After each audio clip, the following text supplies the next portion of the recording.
په ننګرهار کې د تسلیم شو داعش وسلوالو د میرمنو او ماشومانو په اړه د پریکړې نیونې جرګه په دغه جرګه کې چې د ننګرهار د بیلابیلو قومي سپینګیرو ترڅنګ دینی عالمان هم سره راټول شوي ترڅو د ډیورند د فرضي کرښې د پورې لوري د تسلیم شو داعش وسلوالو د میرمنو او ماشومانو په اړه پریکړه وکړي. یاد قومي مخبر وایي دوی له افغان حکومته د دوی په منځګړیتوب د قبایلي سیمو مشرانو ته د یوې جرګې په صورت کې د تسلیم شو داعش وسلوالو د میرمنو او ماشومانو د سپارنې وړاندیز کړی. افغانستان د تاریخ لري که انګريز راغلم شرمېدل او که روس راغلم شرمېدل او که دا راغلم شرمېدل او که بل څوک راشي دلته به شرمېږي او دا د افغانستان خاوره ده. دې ته څوک بد نظر نشي کتای. هغه څوک چې مجرمین د قانون منګول ته تور سري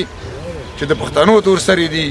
او حقوق بشر کې په موږ باندې حق لري دا په عزت کې په درناوي باندې دغه د ننګرهار محترم مشران د جرګې د لارې نه د قبایلي خلکو سره جرګه کړو او د جرګې د لارې د سپارو. نو همداسې منګه د خپل دودونو مطابق د هغوی نه تضمین اخلو چې په آینده کې دا کار تکرار نه شي او د دې جرم مخه په هغوی باندې ونیسو.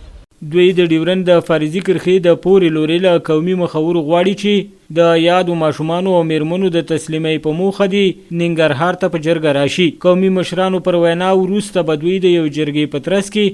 د تضمین اخیستنې وروسته یادې میرمنې او ماشومان د قبایلي سیمو مشرانو ته وسپاري.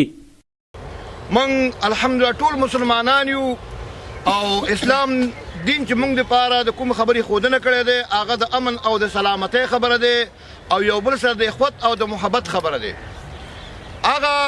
داعشیان چې د هغې زنانه او ماشومان د افغانستان اسلامي دولت سره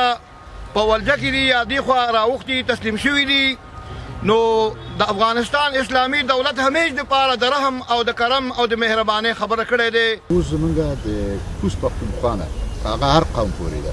د هغوی نه دا غوښتنه دا ده چې هغوی د جرګې په شکل راشي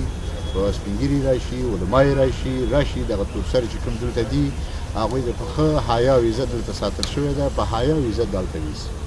دا په داسې حال کې ده چې څو ورځې وړاندې افغان ولسمشر غني هم په ننګرهار کې یوې غونډې ته په وینا کې ویلي وو چې یادې میرمنې او ماشومان به د پاکستان حکومت ته نه بلکې د قبایلي سیمو مشرانو ته وسپاري.